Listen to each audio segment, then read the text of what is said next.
Welcome to Measure the Matrix. And this episode is regarding how people become lifelong psychiatric patients and what a botanist would do differently. A botanist for humans, that is. Anyway, most people don't become lifelong psychiatric patients because they're broken. That's not what happens.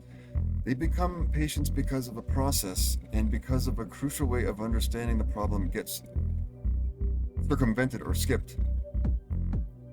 Today, I want to show you the difference between how the conventional mental health system usually approaches distress and how a grounded, botanist-like approach looks at the same person and asks different questions with a humorous twist. There's some comical stories here, so you might want to stick around. This is not about miracle cures or mystical thinking. It's about what gets looked at and what gets ignored or missed. But there's a lot of magical thinking in the conventional and alternative realm. Lots of it. Oh, you would not believe it. Anyway, it usually starts with something very human. A loss, burnout, anxiety, insomnia, emotional overload. When those types of things happen, you usually go looking for help in an acute basis. Doctors are more acute. So when you have these visible symptoms, that's when their process kicks in. In the conventional medical system, the process is often a short appointment, symptom checklist. He will look at his board with the paper on it and cross off dots. Diagnostic label. Right? They give you a label. If the symptoms fit depression or anxiety, the solution is usually medication. And often at first it helps. It does help, but for the long term, it's going to make your biochemistry even worse, make your lifestyle, make everything even worse. But many people don't know what to do. They have no idea. I was already in that spot. When short-term help becomes open-ended is a big subject. I'll say it again. When short-term help becomes open-ended. Why? Because it helps. It continues. What's usually missing is clarity. How long it's meant to be used, like the treatment or medication or surgery or whatever. What long-term adaptation looks like, what stopping might involve. Eventually, weeks become months become years. The nervous system adapts, not because it's weak, but because adaptation is what biological systems do. Toss my salad. Eventually, what each system actually looks at, here's the practical difference most people never see. What the conventional psychiatric system usually checks is, what? Guess what? Symptoms, mood and behavior, sometimes a very basic blood panel. And blood is a very terrible way of measuring things. It's merely a transport mechanism. It doesn't store much of anything. It's mainly only used on an acute basis. And occasionally a single thyroid number. And the main tools offered are, guess what? Drugs, right? Antidepressants, anti-anxiety medications, mood stabilizers, sleep medications, antipsychotics. The goal is symptom reduction. What a botanist-like orthomolecular practitioner asks instead, like me, why does this nervous system actually have to work with? What does your nervous system have to work with? I look for things like your nutrient status, like vitamin B12 deficiency, a common cause of severe depression and cognitive slowing. These are only some of the top ones. Iron or ferritin deficiency, which can mimic anxiety, panic, and exhaustion. Magnesium depletion, critical for calming the nervous system. Zinc imbalance, important for mood and cognition. Vitamin B6 and folate status, needed to make neurotransmitters between the gut and the brain. Right? Remember, we're made out of nature. We're not manufactured in a factory. You know, I'd buy that for thyroid $1. function beyond a single screening number. blood sugar instability, chronic inflammation, nutrient depletion caused by long-term medications. These are all for the same person, the same symptoms, completely different questions. Next is when stopping your medication goes wrong, and this happens quite often. Eventually, many people try to stop medications or therapies from the conventional medical doctor and psychiatrist. The taper is often too fast. Like the amount of time you give it to withdraw from these medications is often too fast. Many people try to do cold turkey, as they call it, right? Like it's some kind of cliche buzzword. You just popped in and popped out. Eventually, their sleep stops. Their sleep breaks, anxiety spikes, emotions swing, thinking unravels. Instead of recognizing a predictable physiological response, this is often interpreted as relapse. They love to use that word in psychiatrist offices. Relapse. Well, they say, "Oh, you're going to relapse." They don't even explain what that means. They just think it's a personal failure and then you're going to end up back on medication. That's what they always say. They just make fun of you. They're making fun of you. That's what they're doing. Have you brought any fruits or vegetables onto the planet? Oh my God. This interpretation changes everything.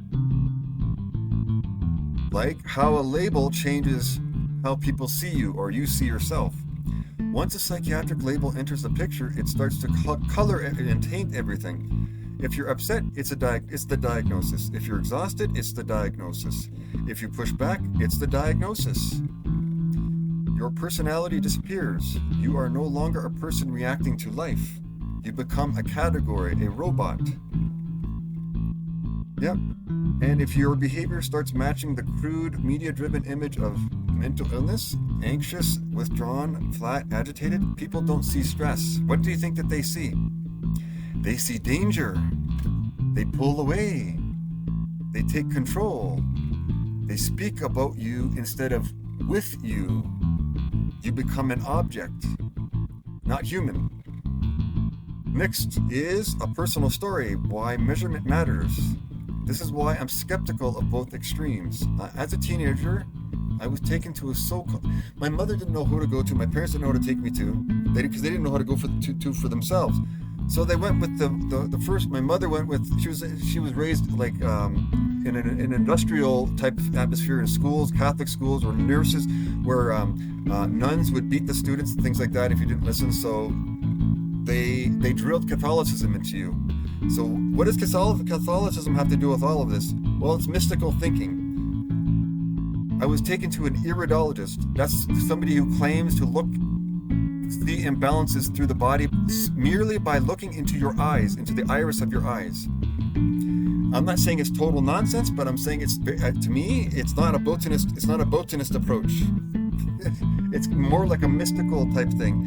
And she would say things like, she would be able to move with her hands, like she would say, the eyes are the window to the soul. Okay, what's the soul? I don't know. She wouldn't be able to tell you, but it's a mystical Catholic thing, right? And the funny thing is, the comical thing is, when I went to his office, he was shining a light into my eyes, and it was like a bright flashlight. He also had a strong peppermint odor on his breath, like peppermint, like he put peppermint oil in his breath. That's what it smelled like. It was extremely strong. And when he was looking in my eyes, talking like this close to my face, and the vapors from his mouth going into my eyes started watering like crazy, like I was crying.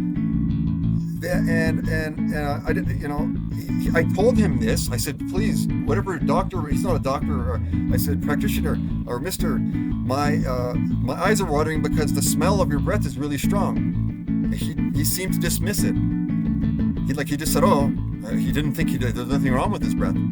At the time, I remembered thinking, if my eyes are reacting now, how reliable can any conclusions be from this guy? And I was 13 years old at the time. But a lot of parents think we're stupid because parents think they're so smart. Years later, I saw a chiropractor. Also, years later, I saw a chiropractor regularly. Once in a while, not regularly. My mother saw the chiropractor regularly.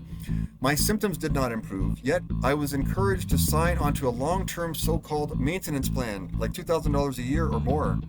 That's what my mother subscribed to.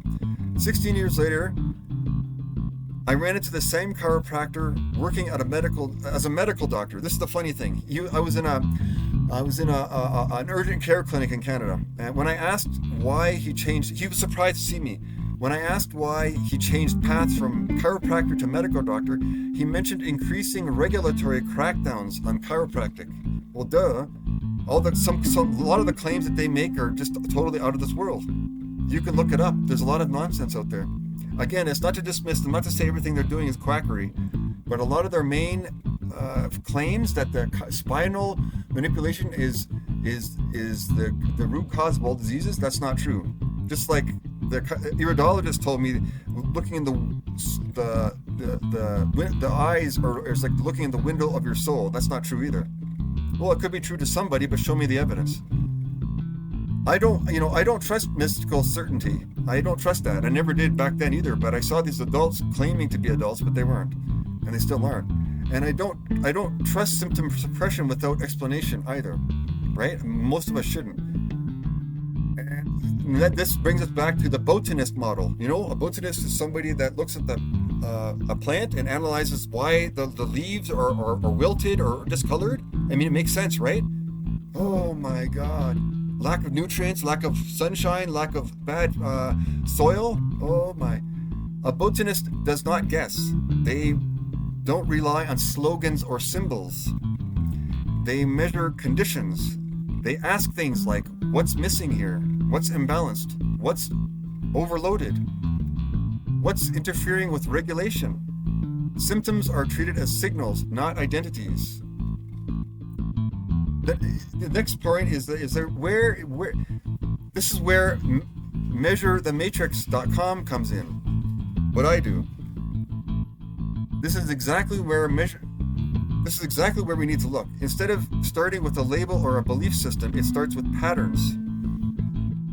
The free cell nutritional and organ function tool on my website does not diagnose, does not prescribe, doesn't replace doctors. What it does is give you orientation, a structured snapshot of where regulation may be constrained. Add a starting point for a deeper personalized assessment focused on restoring conditions, not managing identities. And many of us eventually identify with an illness, whether it be being attracted to the same gender or any other disease label you can think of. We start identifying with sickness. Yes. Again, we're coming to the close now. You're not broken. You are a system responding to conditions, and systems deserve to be understood, not guessed at or not reduced to labels. Yep. Therefore, I think we need to go to my website, check things out, like this on-screen graphic here. The left column we have symptoms, diagnosis, medication response, right? And the right column we have the botanist approach that's looked at by botanists. Low B12, iron, ferritin, magnesium, zinc, thyroid function, blood sugar, inflammation, medication, nutrient depletion. This is what we look at. This is what we need to look at as the human body, the human frame, as a botanist would for a plant. That's the great analogy to use. Therefore, don't wait till you get sick. Check out my free symptom measure tool on my website. You can take that and you could decide to become a client or not. And I even try to train you how to interpret your own bodily science. And it's all system science. There's not only one science. There's two branches of science, but most people don't know that. There's system science and there's reductionist science. When people think modern science, that's mostly reductionism. And I wish somebody would have told me that, but even if they did tell me that, I wouldn't believe them anyway. This is how twisted this world is. But please feel free to go to my website here and take my free symptom measure tool at the bottom. Here it is, and it expands here. It starts with 4 questions, but you can answer more. But please feel free and like and subscribe to